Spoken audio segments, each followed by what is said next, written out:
राजनीति में रिश्तों से ही रास्ते बनते हैं और योगेश के साथ मीनाक्षी का रिश्ता एक बहुत बड़ी उपलब्धि है। इस रिश्ते से ना जाने कितने रास्ते खुल जाएंगे पापा के लिए। ऐसी परिस्थितियों को देखकर ऐसा लगता है कि बलदेव सिंह सचमुच एक बड़ी हस्ती है।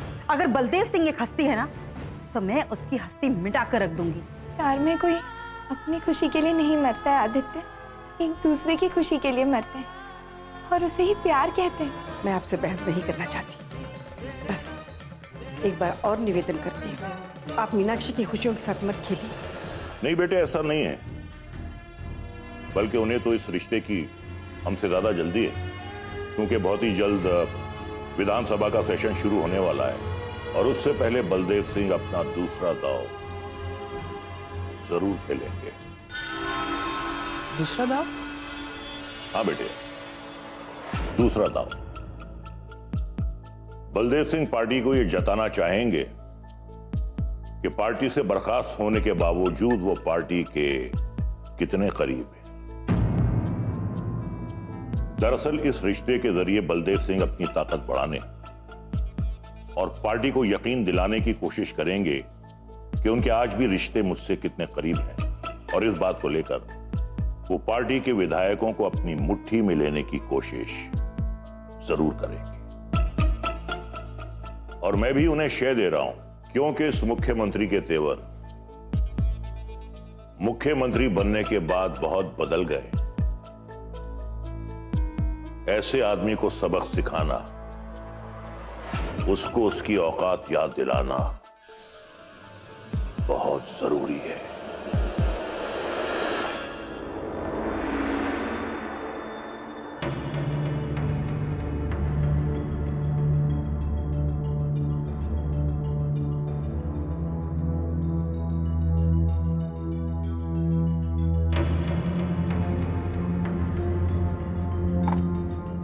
मीनाक्षी ने निराशा किया? नहीं साहब, एक तरफ मीनाक्षी मेम साहब दुखी हैं और दूसरी ओर मालकिन हर वक्त सोच में डूबी पड़ी रहती हैं। ना कोई खुश है, ना किसी के चेहरे पे कोई मुस्कुराहट है। हाँ ठीक है, तुम्हें इन सब के बारे में सोचने की जरूरत नहीं। मीनाक्षी को जाके देखो।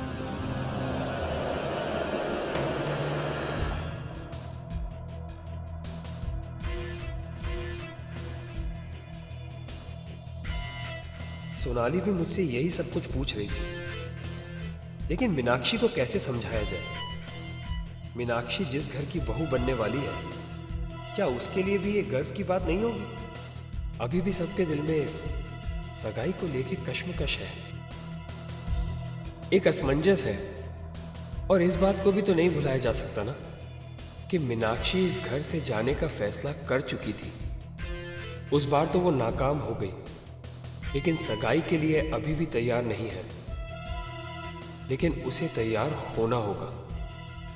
ये बड़े घरानों के रिश्ते हैं। एक बार पापा ने जुबान दे दी तो बस दे दी, और सबको पता है कि इन बड़े घरानों से ही परंपरा बनती है और परंपरा बिगड़ती भी है। प्रदेश तो विधानसभा में बैठकर चलाया जाता है, लेकिन नीतियां यहीं बनती हैं, इन्हीं घरानों में। पापा ने सब कुछ मुझ पर छोड़ रखा है, लेकिन मीनाक्षी के दिल में अब भी जुनून भरा हुआ है। माँ भी इस सगाई के लिए तैयार नहीं है, और दूसरी तरफ ये आदित्य भी कुछ ना कुछ मंसूबे जरूर बना रहा होगा। सगाई के वक्त अगर वो आदित्य यहाँ आ गया तो क्या होगा?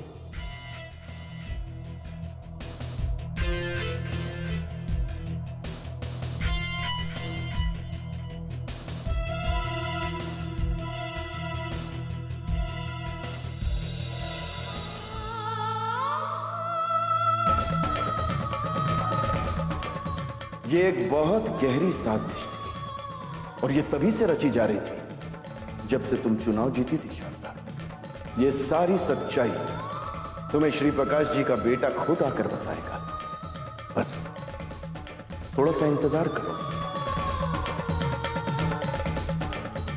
मालकिन नाश्ता कर लीजिए। एक तरफ आपने भी खाना पीना छोड़ रखा है और दूसरी तरफ मीनाक्षी मैम साहब भी कुछ नहीं खा रही हैं। तुम जाकर मीनाक्षी को नाश्ता करवा दो। मैं क्या कहकर समझाऊं मालकिन उन्हें? उनकी ये हालत देख के दिल तो मेरा भी बहुत दुखता है। लेकिन इस घर में मेरी कोई हैसियत नहीं है कि मैं उन्हें समझाने की कोशिश कर सकूं। पता नहीं शीला, तकदीर की क्या मर्जी है। मालकिन, सोचना तो आपको ही है ना। बहू जी भी कह रही थी कि जो भी फैसला लेना है आपको ही लेना है। वो तो ये भी कह रही थी कि जिद में मीनाक्षी मेम साहब कुछ अनर्थ ना कर बैठे। किस अनर्थ की बात कर रही वो? मालकिन, वो शायद कह रही थी कि अगर ये सगाई नहीं रोकी गई तो वो अपनी जान दे देंगी। क्या?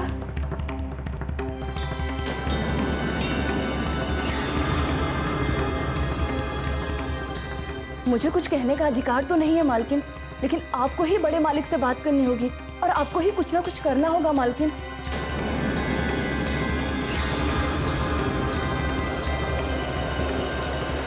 मैं भी कुछ नतीजे पर नहीं पहुंच पा रही हूँ शीला। समझ में नहीं आ रहा मैं क्या करूं। मालकिन, अगर आप हिम्मत हार गई तो हम सब मीनाक्षी को खो बैठेंगे। वो जिद में है। और ये बात तो मेरे समझ में भी नहीं आती मालकिन कि बेटे के मन में जो आया वो उसने कर लिया और बेटी को अपनी बात मनवाने के लिए मजबूर किया जा रहा है। मुझे खुशी है शीला, तुम भी ये आवाज उठा रही हो। ये आवाज तो हर महिला की है। मैं तो राजवीर और मीनाक्षी में कोई फर्क नहीं समझी, लेकिन आज मीनाक्षी के लिए मेरे दिल में ज्यादा प्यार है, क्योंकि वो मेरे जज्बातों को समझती है। मेरी बात सुनने के बाद मेरी मीनाक्षी ने अपनी खुशियों के साथ समझौता किया। वो घर से बाहर उसने कदम भी नहीं रखा। मालकिन, आप ही कहती है ना कि बच्चों के साथ माँ बाप का प्यार का और विश्वास का रिश्ता होना चाहिए। और अगर मीनाक्षी मेम साहब ने आपके विश्वास को ठेस नहीं पहुंचाई है तो आपको भी उनका विश्वास टूटने नहीं देना चाहिए मालकिन। शीला, मुझे तुम्हारी बात का पूरा ख्याल है। ना ही मैं अपने बेटी के दिल को टूटने दूंगी, ना ही उसके विश्वास को। मुझे कोई ना कोई कदम जरूर उठाना होगा, एक नतीजे पर पहुंचना होगा।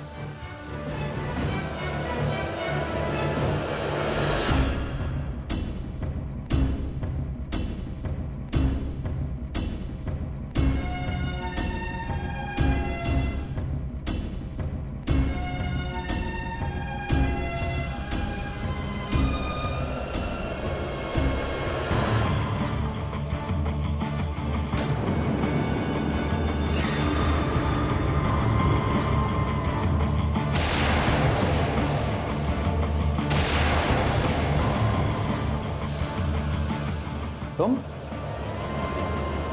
हाँ,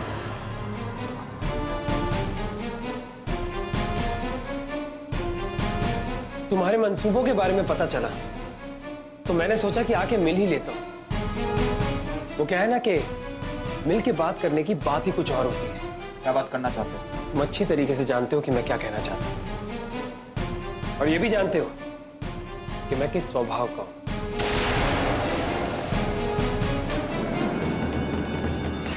तुम मुझे यहाँ पर धमकी देने आए हो?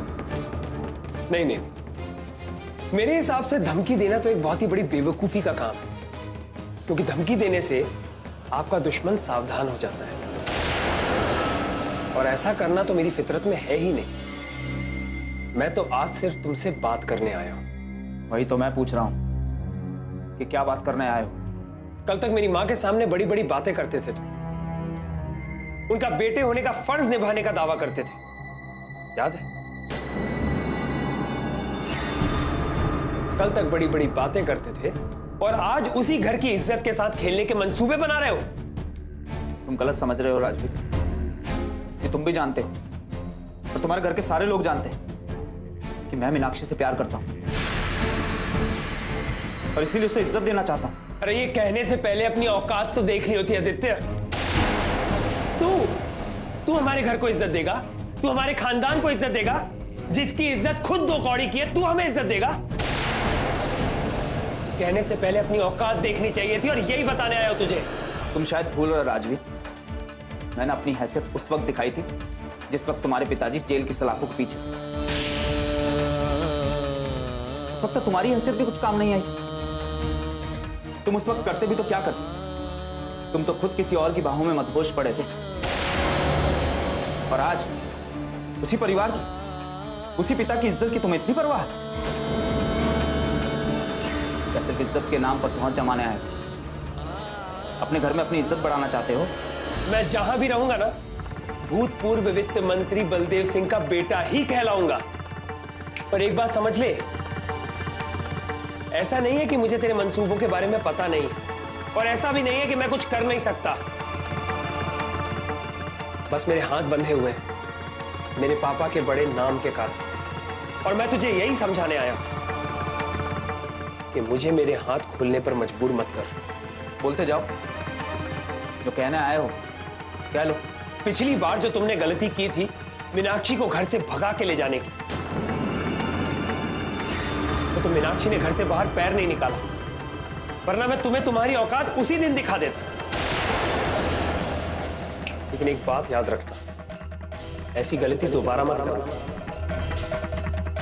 क्योंकि अगर ऐसी गलती तुमने की तो अंजाम देखने के लिए तुम तो नहीं रहोगे, लेकिन तुम्हारे परिवार वाले आंसू बहाते रह जाएंगे। याद रखना।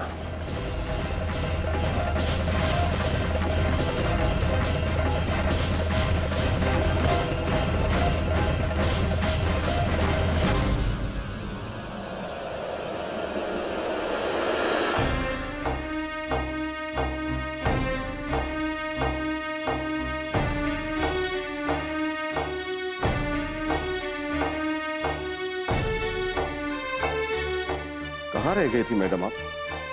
2 घंटे से आपका इंतजार कर रहा हूं, और आपका मोबाइल भी बंद। हाँ शांतिलाल जी, किसी की श्रद्धांजलि सभा में जाओ तो मोबाइल तो ऑफ ही रखना चाहिए। आज राम आश्रय प्रसाद की श्रद्धांजलि सभा में गई।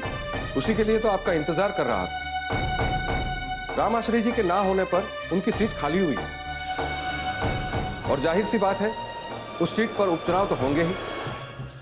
मेरी नजर भी उसी पर है शांतिलाल जी। बस किसी तरह मैं मुख्यमंत्री जी का ये काम कर दूं, फिर तो बात बन जाएगी। उसे तो आप करने ही वाली है। मुख्यमंत्री जी से अभी से आप बात करके रखिए, और मुख्यमंत्री के हाथ तो वैसे भी दबे हुए हैं, वो आपकी किसी भी बात को टाल नहीं सकते, और यही एक अच्छा मौका है। आप ठीक कहते हैं शांतिलाल जी, मुझे मुख्यमंत्री जी के कान में ये बात तो डाल ही देनी चाहिए कि मैंने उनसे क्या उम्मीदें लगा रखी।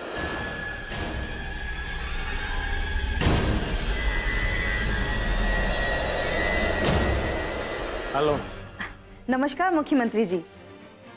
बोलिए, क्या खबर है? खबर तो मैं देने ही वाली हूँ।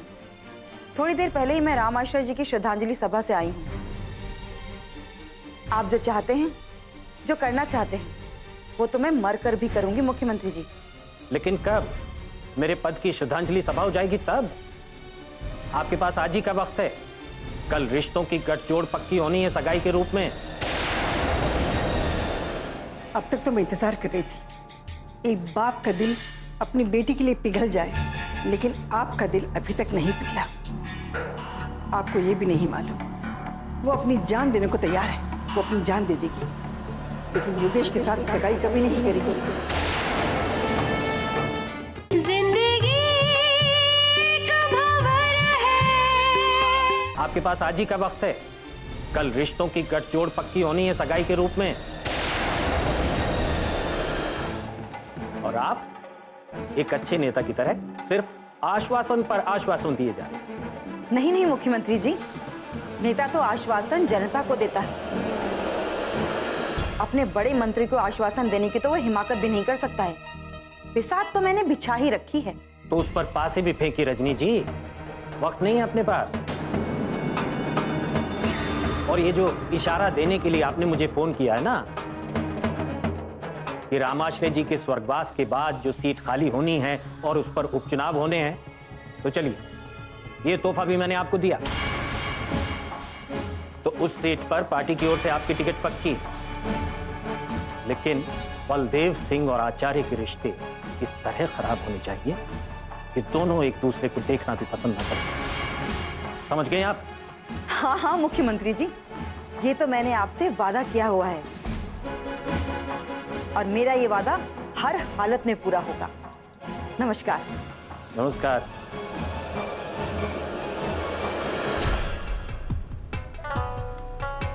मुख्यमंत्री जी ये अच्छी तरह से जानते हैं कि मेरा लक्ष्य क्या है और मेरी मंजिल क्या है।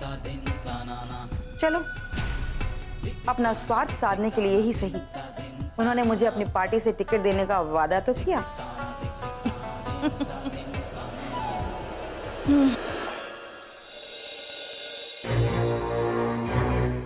मंत्री जी, क्या?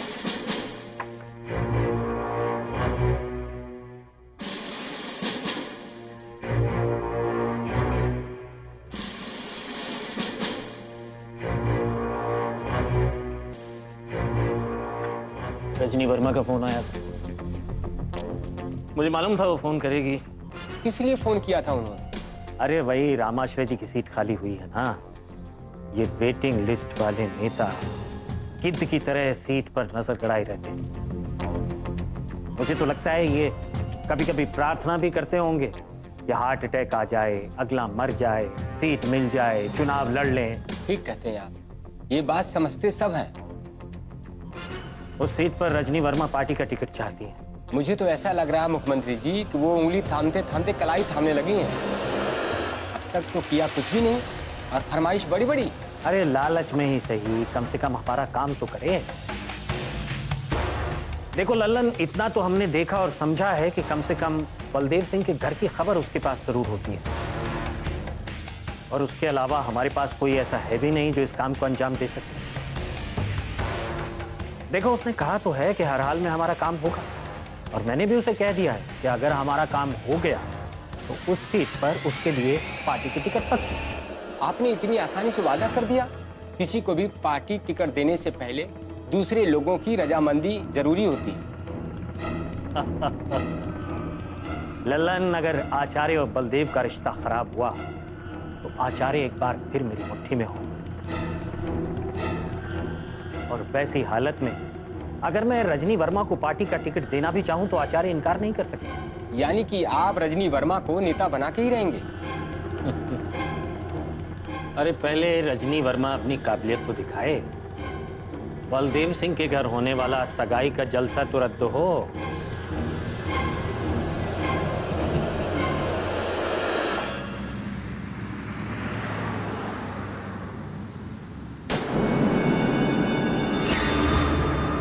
कहां से आ रहे हो तुम? बिना बताए कहां चले गए थे बेटा?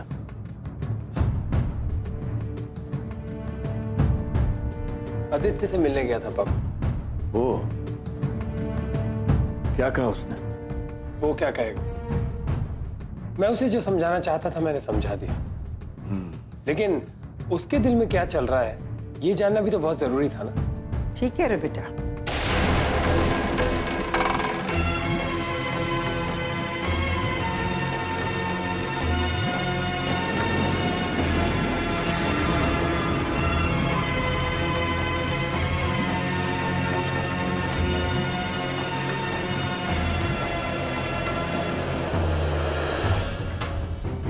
उससे ज्यादा जरूरी ये है, ये जानना जरूरी है कि मीनाक्षी के दिल में क्या है।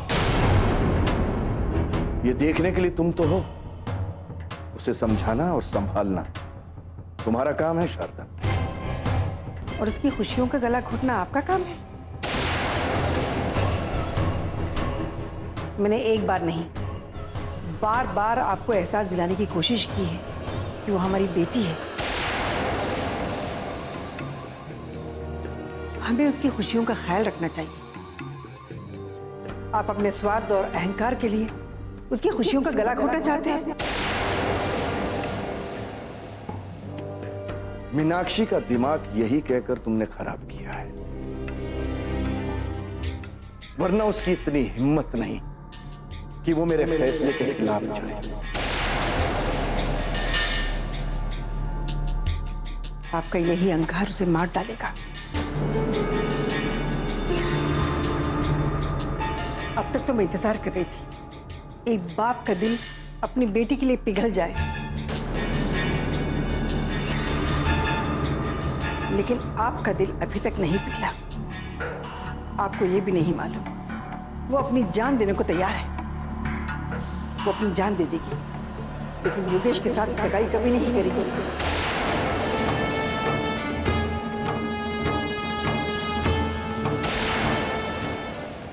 इसे आप जो कहना चाहे कह लीजिए, लेकिन मैं आखिरी बार आपसे निवेदन करती हूँ, जिस तरह आपने आचार्य जी से इस रिश्ते की बात की है, उसी तरह उन्हें मना कर दीजिए,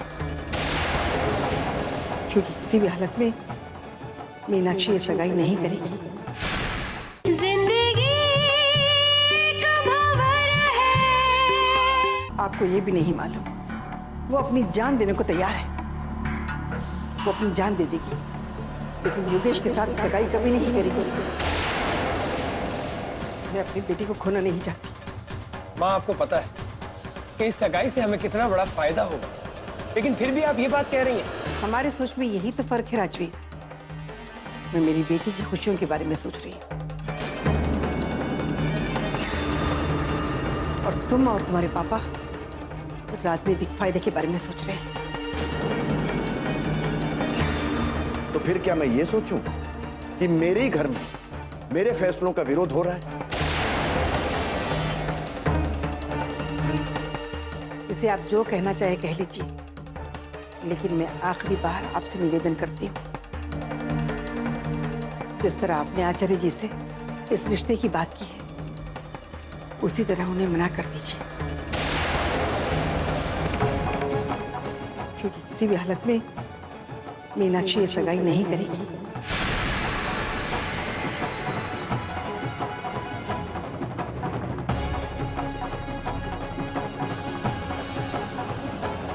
सुनो शारदा,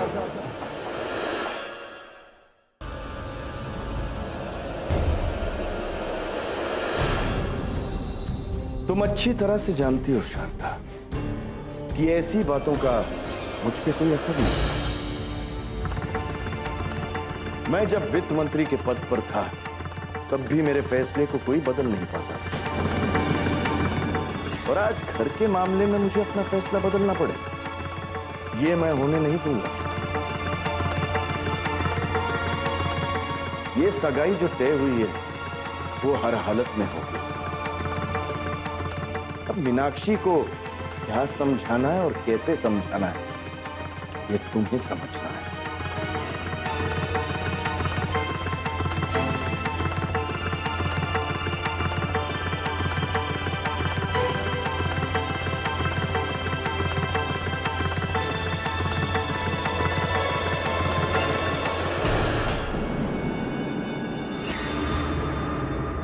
लेकिन मीनाक्षी मिर्जा, उनको भी तो आज से ही इंसाफ की उम्मीद है।